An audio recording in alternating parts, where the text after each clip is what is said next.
What is up, everybody? Rob here, back with another episode of Wasting Wildcards here on Mulds of 5. And this week I got something pretty spicy. It is Immortal Gruul. Basically, it's a Gruul mid-range aggro deck that runs a couple Immortal Suns to kind of attack the Planeswalker heavy metagame we're currently in. And it has a lot of the familiar faces. You got Llanowar Elves, Growth Chamber Guardian, Gruul Spellbreaker, Domri. Ripjar Raptor's a little spicy one. It's good against the mid-range decks because it's bigger and it draws you cards. You got your full playset of the Skargan Hellkites, Rekindling Phoenixes, and Legion War Bosses, which are freaking amazing against these Planeswalker decks because if you can get a turn 2 Legion War Boss, it is incredibly hard for them to catch up, and you just have so many little attackers to kill their Planeswalkers. Now, you might think it's weird to be running a Planeswalker in a deck with the Immortal Sun, but Domri serves several purposes in this deck. For one, the static ability that is always live is great. Your creatures just become bigger and more aggressive. It helps you ramp into things like the Immortal Sun, and in the early game, your stuff can just fight other stuff. And like fight mechanics with Ripjaw Raptor are fantastic, and just our stuff is, it's all good fight fodder, with the exception of like Legion War Boss. Yeah, it's a, oh wait, sideboard, 14 cards. Well, that ain't right. Let's see here. So we got a mountain, which is kind of funny. So we can kind of put in some of these more expensive cards and still hit our land drops. We got 3 Lava Coils against the creature decks, Sorcerer Spyglass against, you know, the Planeswalker decks that have problems, Thrashing Brontodons against, you know, enchantments and other things you need a big blocker for, and then you'll notice a bunch of just Planeswalkers. It's basically kind of like a transformative sideboard. You basically play this anti-Planeswalker game, and then in certain matchups, you just kind of want to mess with their plan. Like, they're going to bring in a bunch of creature removal and stuff like that, and then you just kind of swap out a lot of your creatures for a bunch of Planeswalkers and try to trick them. But let's see, we have an open sideboard slot here. Let's not type in Dragon. What's a good red sideboard card? What's a good Gruul sideboard card?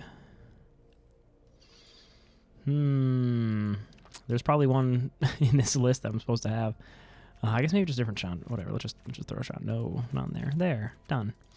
All right, so we're just going to hit up the ladder. New season. Not particularly high ranked, like gold 3 or something like that. But let's see if we can make it through a sea of Esper and other various, you know, Planeswalker type stuff.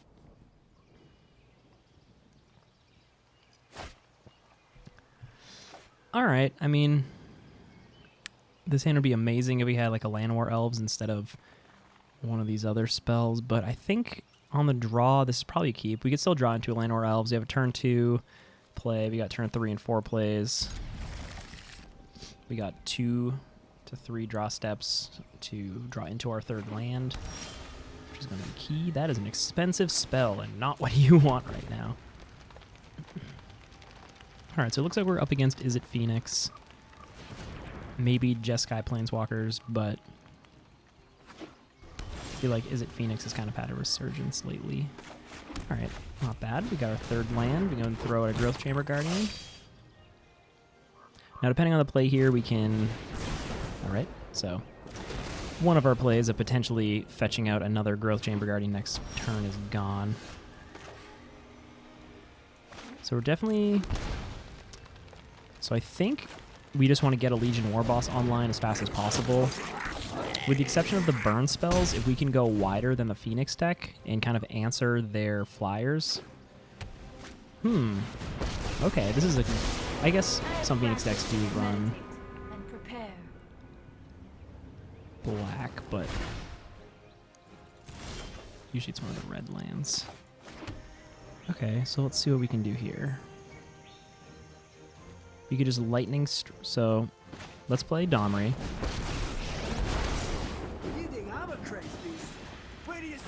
Add 2 mana. Or add a mana. Kill Narset, just so they don't get their 1 more activation. And then attack for a lot. Another reason why Domri is very good in this particular deck. It pumps tokens. It just increases your clock so fast and lets you ramp into these big spells. So next turn, if we draw into a land, we could super ramp into our Immortal Sun. If not, we can just add some mana. Okay, well, we can add some mana. I think we should probably double spell here, I guess. We won't answer to other guilds.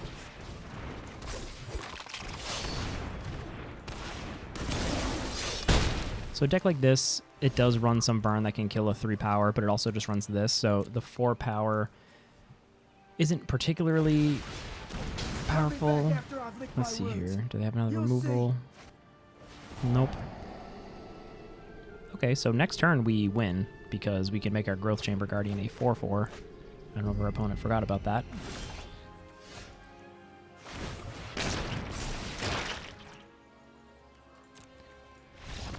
Alright, I thought they were going to make us work for it. But yeah, there you can see the power of just consistently bigger creatures than your opponent. So I'm not 100% sure what our opponent is even on. I would assume is it Phoenix, but we didn't see many of the pieces for that, and they're playing some kind of different things. I guess we could play a Spyglass and just kind of like maybe get a peek at what they're playing. Yeah, let's see if Shock is medium against those decks. Lava Coil is pretty good. Lava Strike. Actually, I guess against Phoenix, Lava Strike is probably worse just because it's more expensive, and these do the same damage to the Phoenix, and they're not enough to kill like a Crackling Drake. We did see that it was helpful against the Narset, but I think... I don't know. That's my rationale. You can tell me if I'm wrong, but in my mind, that seems like a logical play.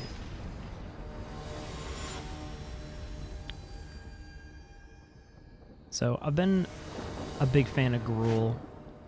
That's a bad hand, so we're gonna mulligan that one. So this is pretty good. We got turn 1 Land War Elves into turn 2 Spellbreaker. If they kill our elves, we'd have removal or Growth Chamber to follow up. But that's probably about as good of a... So don't want that. We want to fetch that up. It's about as good of a 6 we can get. All right, so...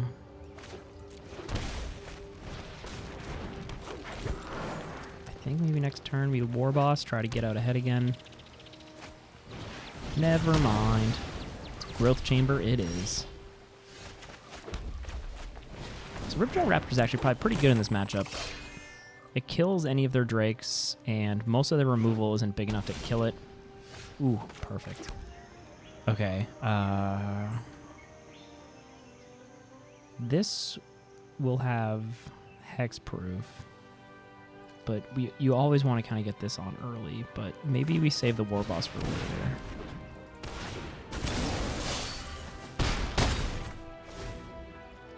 Alright, by the speed in which that all happened, it seemed like it didn't have instant removal. Oh, okay, this is a completely different deck than I was expecting.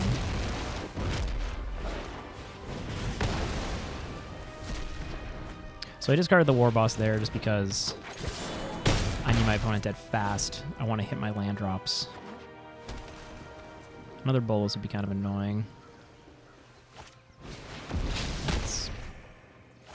That's annoying.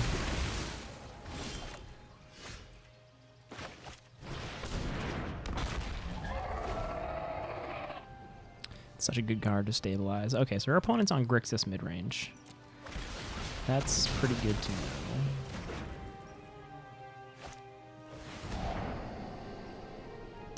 We were on the draw on a Multi 6. We had a decent start, but...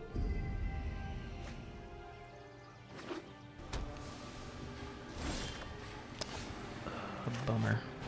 One away. Okay, so... barring all of our stuff dying, we can Skargan next turn. But I guess the question is, do we want to risk it dying and make it a 5 power, or do we want to just get in for the hasty damage? The ping ability...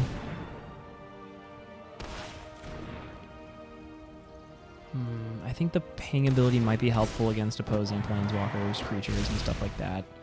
And yeah, it's gonna die anyway. Alright. So hopefully our opponent just draws into a couple lands and we draw into some more big stuff.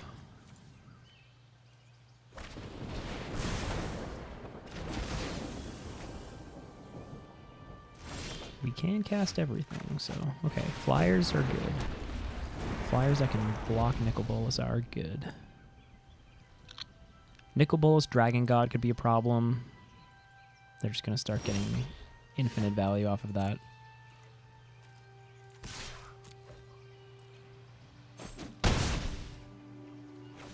I wonder if, like, what is it, like the Steel Shaper? Some Shaper's Sanctuary. Every time your creatures get targeted by something, you draw a card. Might be a decent sideboard card. I'm a big fan of Cindervines, too, in these Gruul decks. Big fan. Gotta follow up. It's pretty good. Alright, so we're falling pretty... I guess we're not falling that far behind. Still think the ping ability will be relevant. 1, 2, 3, 4, 5, 6. If we can survive, we're going to start... We're on a 3-turn clock here. No block, because they could follow up with like a Cry of the Carnarium. And I don't want my Hellkite to die.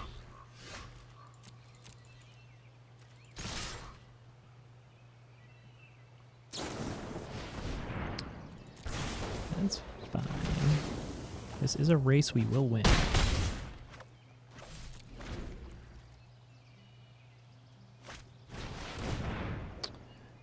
Okay, 1, 2, 3, 4, 5. Can only activate once. Ugh, why is it 2, not 3? Well, I guess we're gonna ping for 1. By 1, I need 1 target. So what we want to get now is... Oh, we boarded out our freaking lightning strikes. I guess...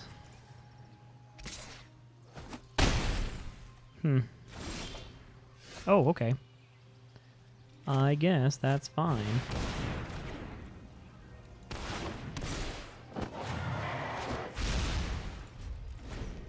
So I'm doing this one just so, again, I have the ping ability. I guess there's a good argument to play my land there.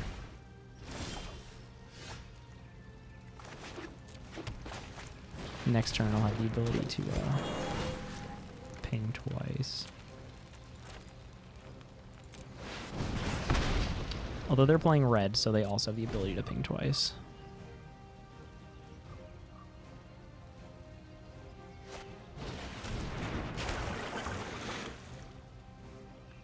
Alright, our opponent can only ping once here.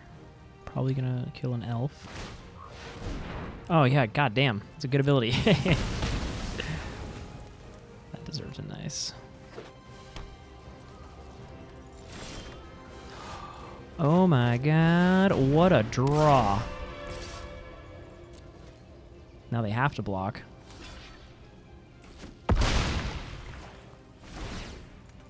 Damn. When you forget a card like that's in your deck. So this shuts off any, like, Bolas or something they find like that. Any Planeswalker. Man, that turned the corner hard.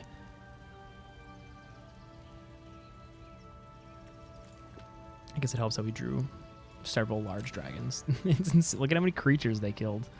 It's insane.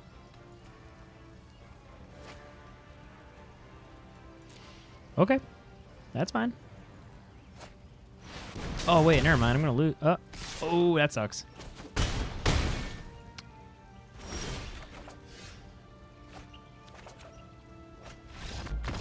Well, there you go. Gruul friggin' Sun. Not only did you get to see the power of this deck, but you got to see that Sun is pretty good, pretty impactful. That +1/+1 is pretty crazy. Also, the fact that your Legion War bosses become 2-drops, your Growth Chamber Guardians become 1-drops, especially the Growth Chamber thing. You can start activating their ability and playing multiples pretty damn quickly.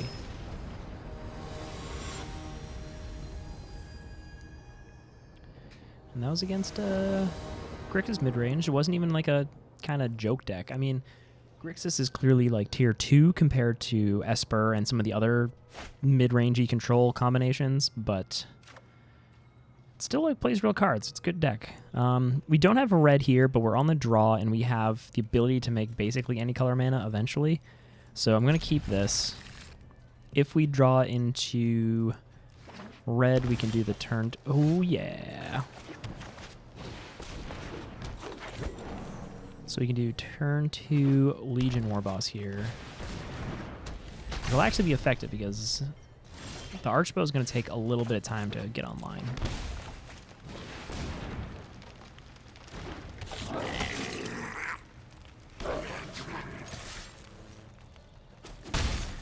Next turn, we can go Domri.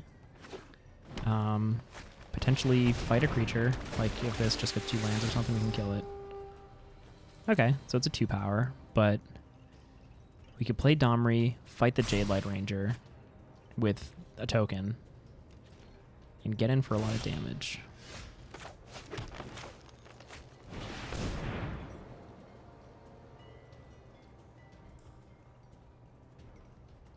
I think I'm going to hold back on the elf here to play another elf, just so we have a lot of mana on our follow-up turns.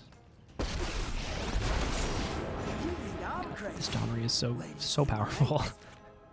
The static ability combined with its abilities are nuts. I was kind of bummed when I first saw the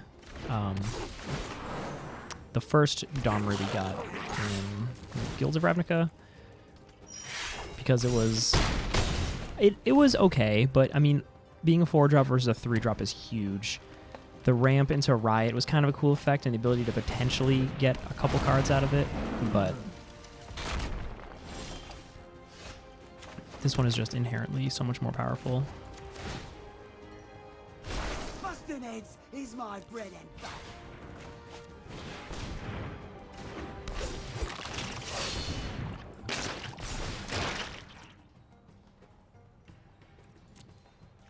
I'm just going to try to flip this thing early.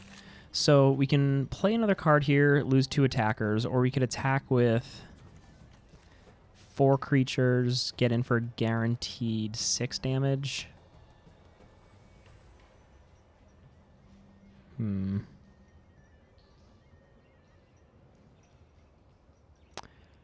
I think we just keep attacking here.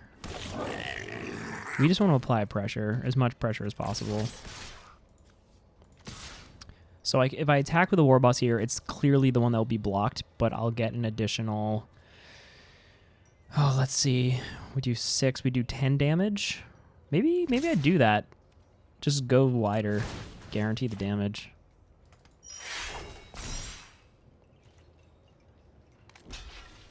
Next turn, I'm still going to be attacking with 5 creatures. We're going to have to do something pretty aggressive to come back from that.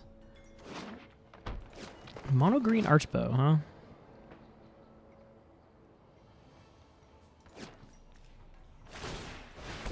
I wonder if they think discarding this yourself gives you that ability.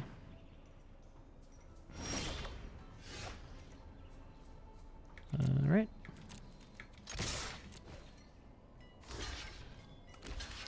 I could have sunned there just for funsies, but no sense in getting greedy. Now, if Ferox said, or any of the real discard spells like Loxodon Smiter or what else, Will Leaf Liege, anything like that, offered the ability to just discard a card and friggin', like, if you discarded it and went onto the battlefield, that'd be stupid. So mono green Archbow. I mean, do I even care about the Archbow? I guess a couple of these instead of a couple of these.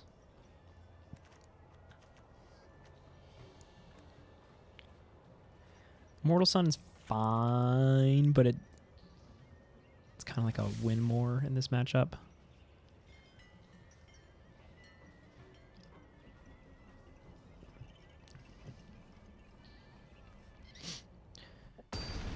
But yeah, I'm always happy when there's a good old Gruul stompy deck. And this isn't even the traditional like stompy stomp that we got going on in Standard, but it's a really cool, powerful build. I mean, playing big creatures and going wide is still super powerful. The best part about playing against mono green is you never have to worry about these guys dying on turn 1.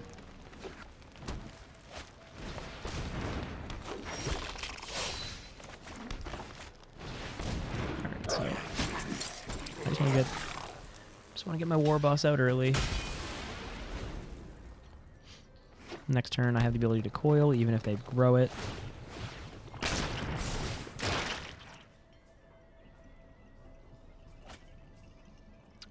And there's a question of, like, do I want to go Raptor?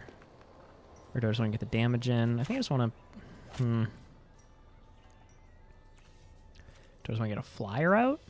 This deck seems very weak to flyers. Maybe I want to get my clock going. Oh, I can't even cast that. Okay, that answers my question. So say I coil this now. I attack in with everything. Next turn, they play another one. That seems fine.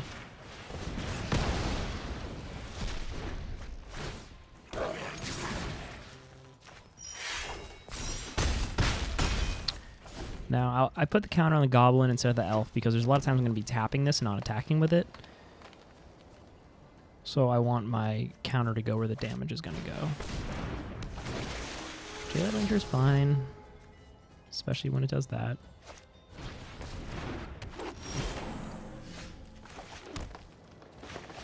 So I'm throwing a Raptor out now. I will gladly offer a trade with any of these.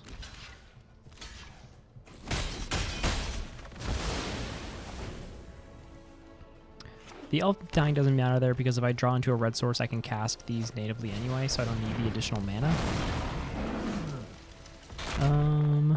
That card is kind of the biggest problem, but I mean, I can totally just double block. I'm going to attack with both here. I can attack with everything. They'll most likely kill the Raptor, or maybe even the War Boss. I think I was... Yeah, screw it. Let's just keep bashing. And we're going to draw a card off of this. Hopefully a red source. Nope. But it dug us one card deeper.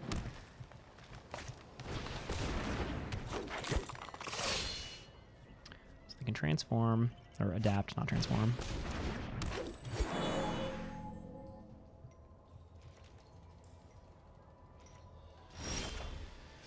Man, really want to get...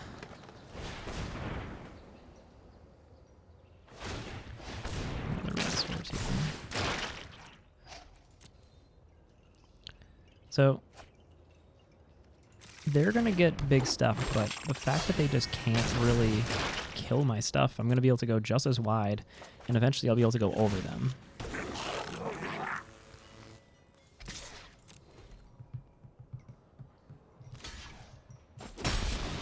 I have tons of profitable blocks with, like, Growth Chamber into a Goblin, into the Ferox. I would gladly trade any of these with anything. This is just the perfect blocker against so many. 5 toughness is so huge in this format. I mean, it's no 6/6 hexproof, but it's significant. It makes a difference. God damn. Can't a man get a mountain?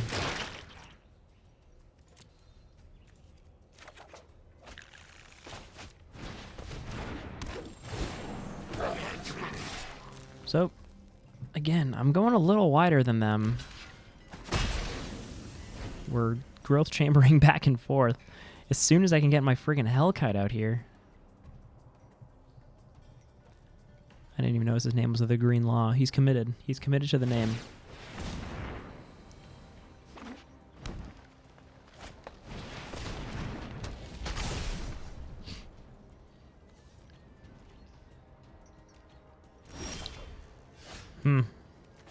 Nice.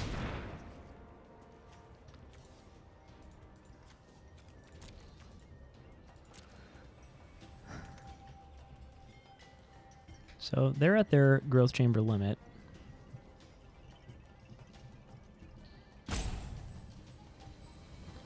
God, just friggin' a mountain.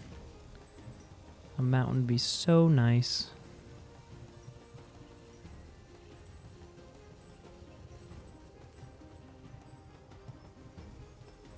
Come on, opponent. What are you doing? Come on. There we go. All right, let's keep this train rolling.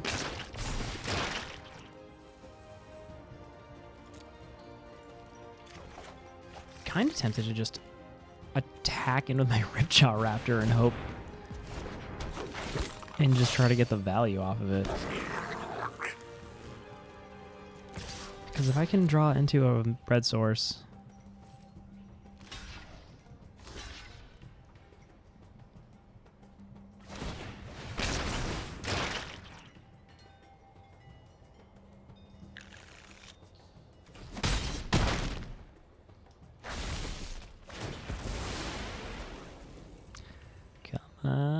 Let me get that red. Nope. Not a bad draw. Not a bad draw at all.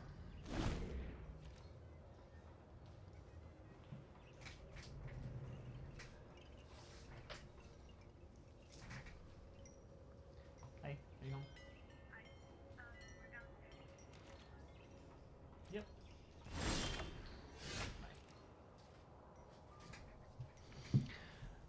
Yep. Still nothing.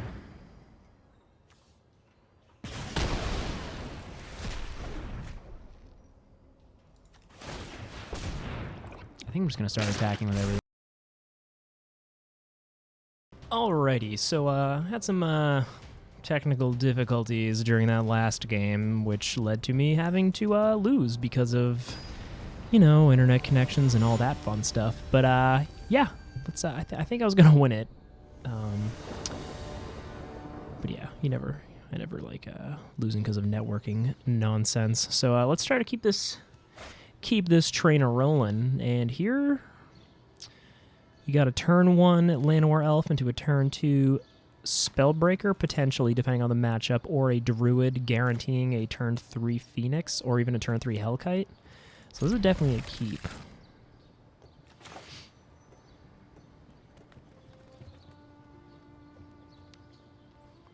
I think the upside of a turn 3 Hellkite is worth double ramping here. Especially against something like Esper. I think that'd be a pretty powerful play.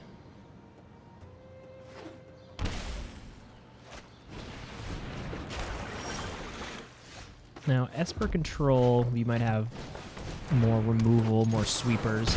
We've noticed the meta kind of shifting kind of more back towards control versus the hero, but I mean, hero still plays search for Skanta, so. But no play by turn 3 is making me think this is probably Esper control. Let's see. So I could run this out into a counter spell. So I'm just going to play this. See if it gets absorbed. Yeah, I want to save my Phoenix and Skargan Hellkite to when I think they're safe to play. Alright, so Hellkite, we're going to want to go hasty, potentially kill some Planeswalkers.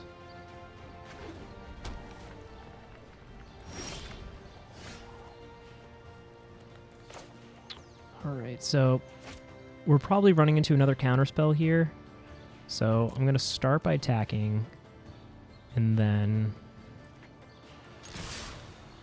I guess maybe play Phoenix after into a counterspell, or just pass the turn. I mean, if they keep holding to do stuff.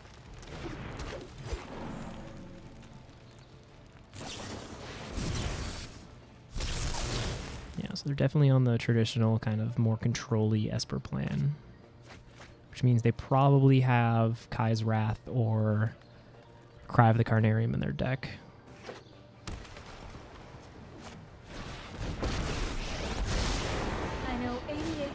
Alright, so not really worried about a Narset here.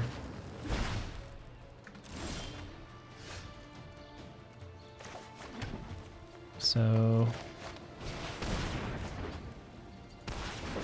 I'm getting for the damage. Actually, let's see here.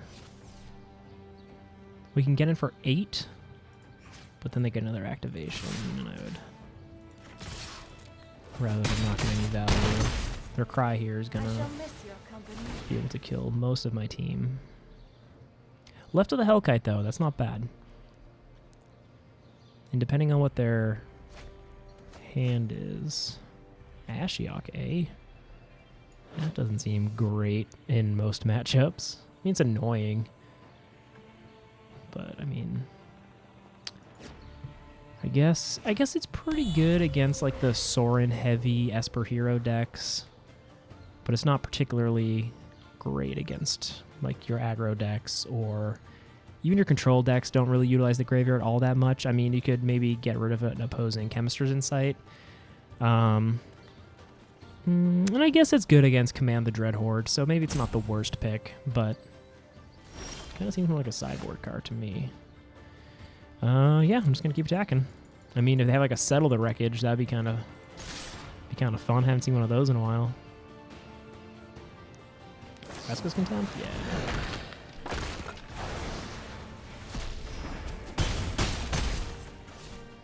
So I think we can hopefully safely play this. Lives through Cry. Comes back after Kaya, so sticking to Phoenix is pretty big.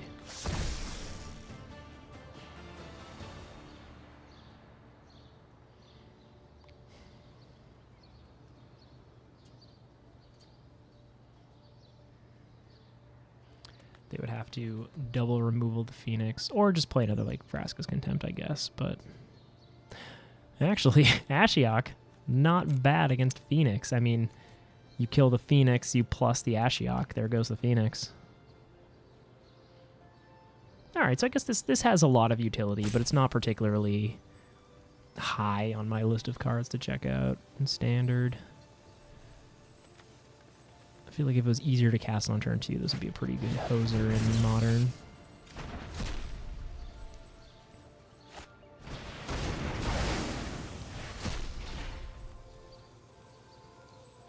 All right, well, guaranteed some damage here. Another thing that survives Cry. All right, let's see if they got it. They got a Sunken Ruin, so I mean they can start hunting. Vraska's Contempt keeps them out of lethal for one more turn. Let's see, what else could they do? They're running like Oath of Kaya. Ooh, spicy. Could make me sacrifice my stuff. And then if they have the removal spell.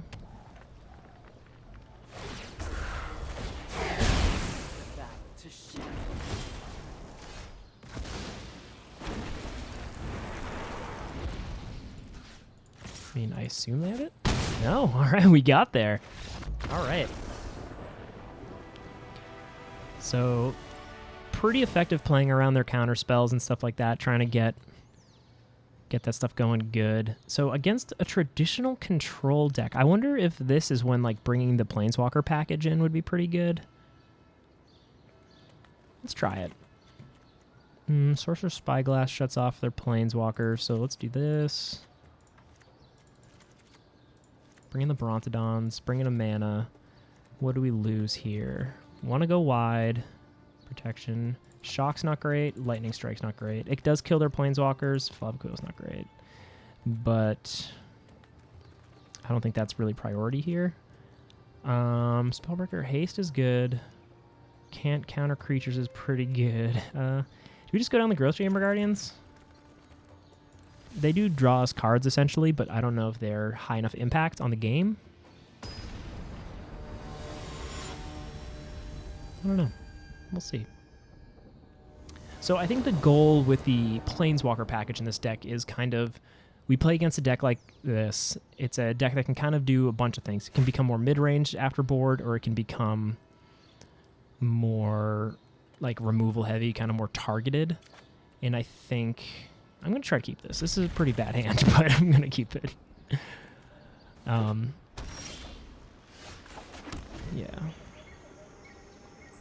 So I think we will probably want to... Yeah, I think we probably should have probably mulliganed this. Ooh, mana. That's fun. We're just going to get in. We're going to get in while the getting's good.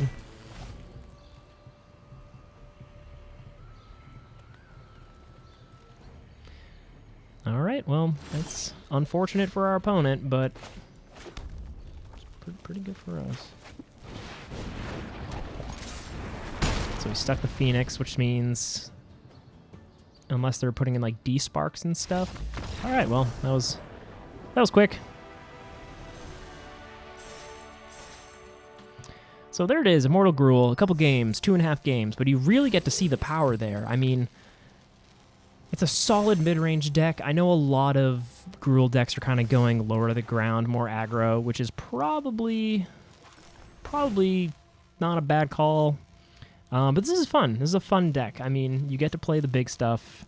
Immortal Sun, once it gets going, is just a freaking powerhouse.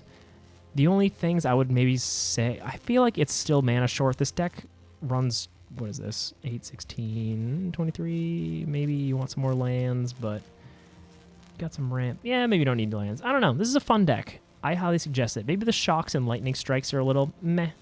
Go up on the coils, depending on your metagame. But yeah, it's pretty fun deck. I definitely suggest it if you're a Gruul guy like myself. Yeah, as always, this was Rob with Wasting Wildcards. If you guys have any suggestions or decks you'd like to see us play on here, let us know and we'll definitely check it out. I'm down to waste my very rare wildcards. So yeah, thanks for watching.